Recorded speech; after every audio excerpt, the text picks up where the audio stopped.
America, the country we know and love, is coming to an end. Communism, terrorism, and the liberal media are slowly eroding this once proud and great nation. Chaos is gripping the world around us. Enemies have been made that want to see us fall, both foreign and domestic. Our society is growing restless. Restless because we, as a nation, have not taken action. The people will not stand for this. It is our generation's responsibility as pioneers to restore the excellence of America. Intellectuals and elitists would have you believe that this once dominant force is not only slowly eroding, but will eventually be toppled by communist nations such as China or North Korea. These estranged men would rather see America crumble than to see it rise. This afternoon, me and my crack team of investigative journalists will reveal to you the leader behind this anti-American movement. Good morning, I'm Brent Sachs. Thank you for inviting me into your homes this morning. Today we address a very serious issue that threatens our American way of life. Our society is under attack. Our infrastructure has been penetrated and is slowly being degraded from the inside out. The leader of this anti-American movement is a man of foul intentions. He is sinister, destructive, and is hell-bent on seeing America fall. My team have risked their personal safety to bring you an in-depth look into the mind and character of this menace.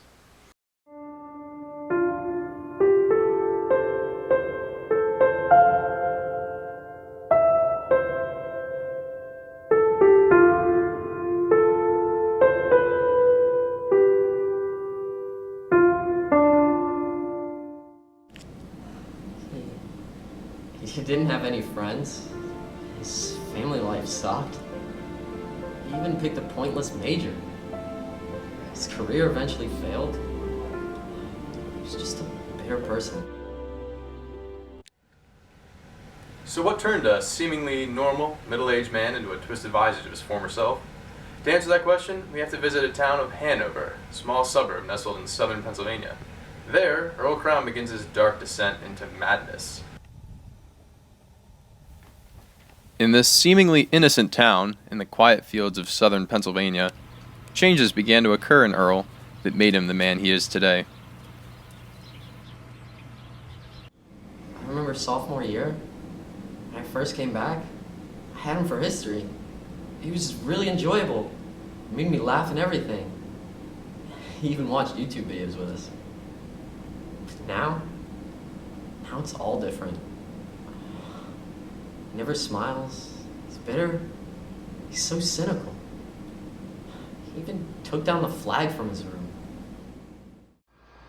I don't know if he's trying to help or not. I don't know how anybody could be so harmful by accident. I mean, he's against Medved and Dobson, the icon of Christianity. He shows R-rated movies in school. I can't believe he gets away with all this stuff. I just can't believe it. He gets paid for it. Corrupting these poor kids. I mean, the kids are lucky if they can get the damage undone at home. Over time, Earl has become increasingly disillusioned with the American dream. The country that he once loved has become his most hated enemy, and he will not stop until he has exacted his revenge. What caused such deep hatred? What brought about this drastic change?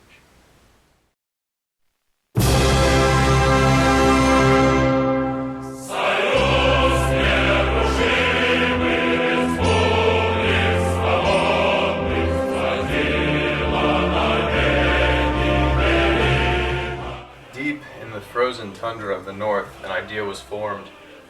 This idea slowly began to spread throughout the world like a poison, infecting those unfortunate enough to encounter it.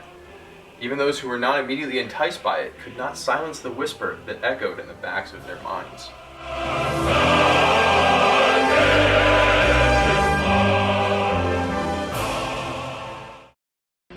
You should have seen him when he first came here. He was a nice, clean-cut young whippersnapper out of Messiah College, and now over the years he's turned communist. I don't know. Maybe this place has turned him into that. I don't know. He's weird. Weird. That's all I can say. Of course, those closest to Earl are not entirely innocent. They allowed themselves, like he, to be affected by the anti-American rhetoric and the evils of communism. Thus, in order to prove Earl's evil, his malice, we must delve into the very place in which he dwells, the very place in which he corrupts the future of America, the classroom. Here, an undercover agent who was sent to discover the real Earl Crown brings you footage of just that, the real Earl Crown. I warn you, these images may be disturbing. It's been like devolving into, absurdity. And I think ratings drops are sort of tied in with that, And so, yeah, I mean, hopefully it's a sign that, like, some of these people who have watched this show, so passionately are just kind of going, wow, and they're going to do whatever the TV tells them to do. They've got it burned into your heads. They own you. They treat you like garbage. They are taking advantage of you in your ignorance. They're trying to dupe you, and you all are happily submitting to this exploitation. Now, I don't think that they have the right to do whatever it takes just to make money. Within the confines of capitalism, maybe they do, but I'm also not a giant fan of capitalism. So, To see how Crown affected the malleable minds of these children, we interviewed a selection of his current and former students. Do you think Earl values America? No. Why not? He bashes it all the time. I'm pretty sure he doesn't appreciate it. Do you think he loves our country? No. Okay. Do you think he's a patriot? No. Why not? Like I said before, he bashes the country all the time. He's not really supportive of anything. Do you have any specific examples off the top of your head? Well, whenever you talk about anything in America, Crown can always think of a reason to bash it. Okay. Whenever. Okay. Would you say he's a capitalist, a communist? What would you say his political alignment is? Anti-establishment. But I would guess he's more on the left side, around socialist. Anarcho-syndicalist. He was a despicable human being. The way that he went about what he did, he was just very strict, and the way he treated people wasn't right. He didn't do it to protect his country. He only cared about himself. Do you think he loves our country?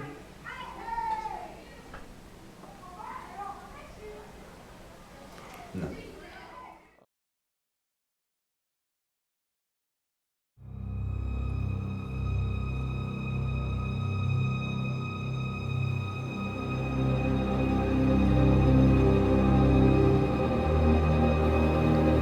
In the end, Earl Crown is just another victim of the communist machine. However, this does not mean we should feel sympathy for him or pardon his actions. Earl Crown allowed himself to be manipulated and controlled by the communist dogma, and in doing so, endangered the growth of our great America.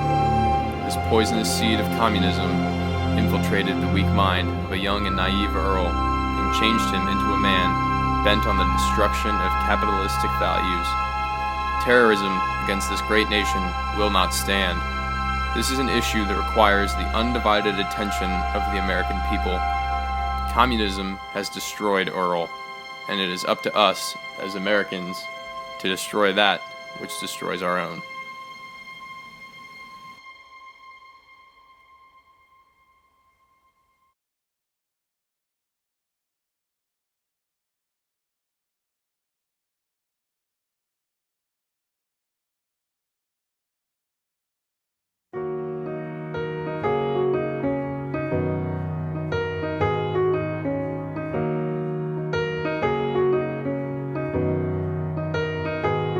Exile,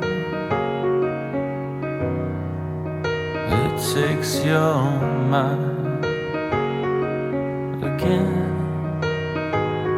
Exile, it takes your mind again. You got suckers luck. Have you given